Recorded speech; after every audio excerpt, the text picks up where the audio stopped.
welcome to this week's Hippie Hyena.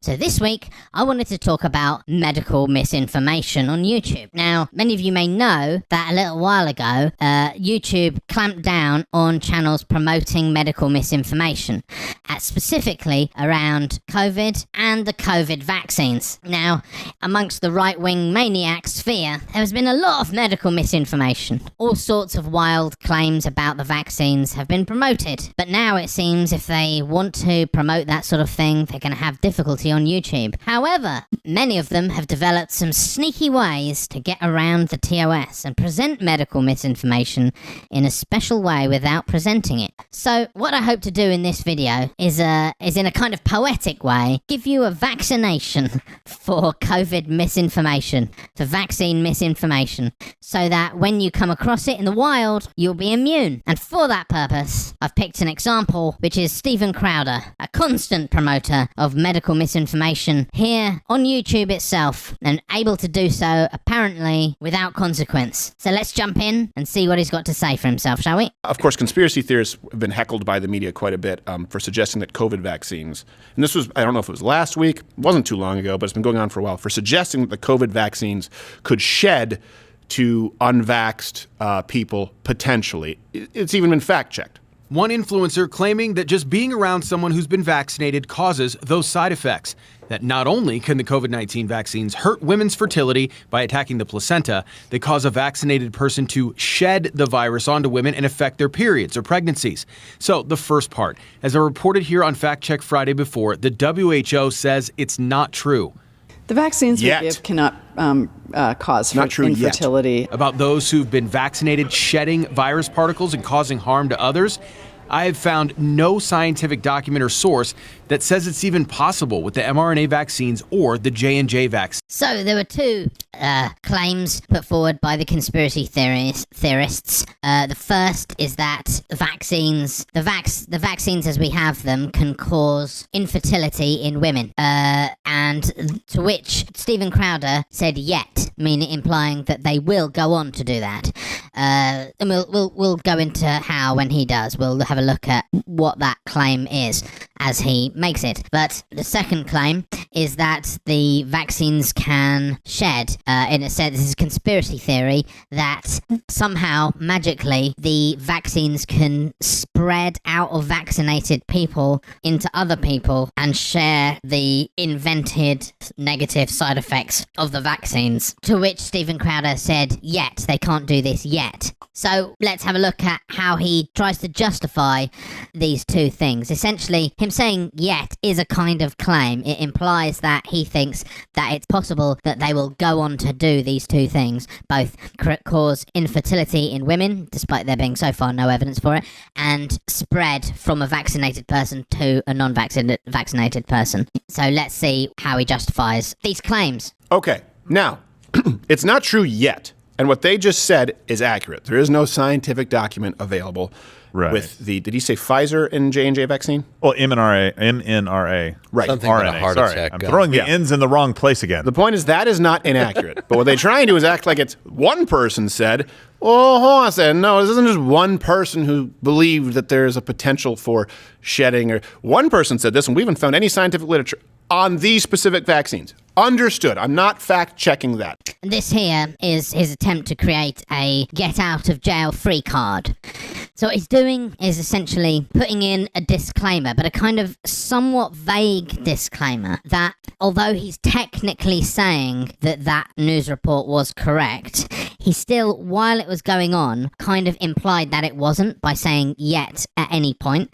And then after he gives his disclaimer, he's then but, and then goes on to the next. You see how it implies that the disclaimer is kind of set aside. He sandwiched it between two things that imply that that disclaimer isn't true. And so for the average Steven Crowder viewer, who, let's face it, is not very bright at all, who's not like going through it and really thinking carefully about what Steven Crowder is saying in a point-by-point way and analysing it in the way that we're looking at it here, is very likely to breeze over that disclaimer, as everything about the way he has set it up and talks about it afterwards subconsciously communicates to ignore that disclaimer. I'm talking about the spirit of how they do this, and this is what they'll be doing at CNN. Right? It's the lies by omission. It's take an extremist fringe person to make a point that in another context might be valid or worth investigation, to dismiss it and then selectively present references that make your case for it. You see,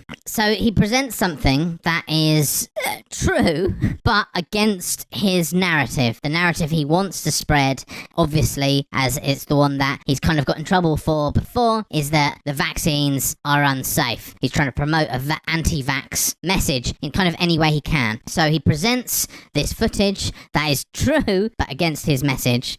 He then says, now, of course, that's sort of true, but it's also misleading. It's been selectively edited. Although some areas the facts might be true, but actually the spirit of it is false. When no, everything about it is true. The spirit of it, the facts, the references, the whole entire thing is just presenting the truth. And that's what he should say if he was being unbiased or honest about what was happening, but he's not.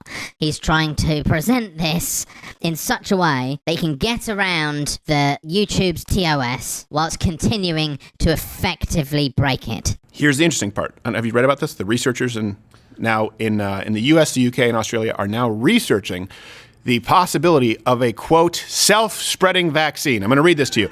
The unvaccinated would, quote, catch the vaccine as it spreads rapidly across the country in airborne droplets passed on via close contact with others, just as colds and flu already spread. And we actually have exclusive footage of the preliminary results with the self-shedding vaccine trials.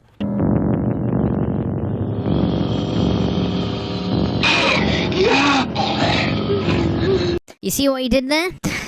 You see, it's one of the key methodologies of constructing propaganda is conjunction, meaning to show two things next to each other to imply that there's some kind of connection between those things without actually justifying that connection in any way. And that's what he just did. Because the vaccines, which they're investigating about self-spreading vaccines, which can be communicated and so on, are an entirely different type of vaccine from the vaccines which are affecting COVID right now. Completely separate issues. The only thing that they've got in common is that they have the word vaccine in the name. But by pushing those things together, he's implying that there's some sort of connection or relationship between those. And that in doing so, he's implying that that piece of footage that he showed at the beginning from the news, which is debunking conspiracy theorists, is not correct. But it is correct. He's still spreading the misinformation. Because, let's put it this way, if he wanted to do a piece all about this new research into a self-spreading vaccine, which is just research at the moment, just to see if the concept is even possible, and it may not be, and even if it is possible, it might not be implemented for a number of reasons, but they're just looking into it, okay? If you want to do a piece about that, there is absolutely no reason whatsoever to frame that by introducing the conspiracy theory that the current COVID vaccines are bad for you because they're spreadable. There is also a big thing missing from what he just said, and it's kind of a rhetorical sleight of hand.